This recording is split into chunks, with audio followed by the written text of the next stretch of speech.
আনাস রাদিয়াল্লাহু তাআলা আনহু বিষ্ণু ইসলামের সাথে থাকতেন, অজুর পানি এনে দিতেন, জামা এনে দিতেন।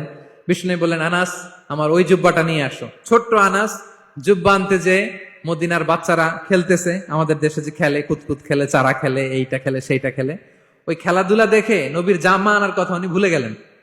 বাচ্চাদের সাথে দাঁড়িয়ে খেলা দেখতে আরম্ভ করলেন।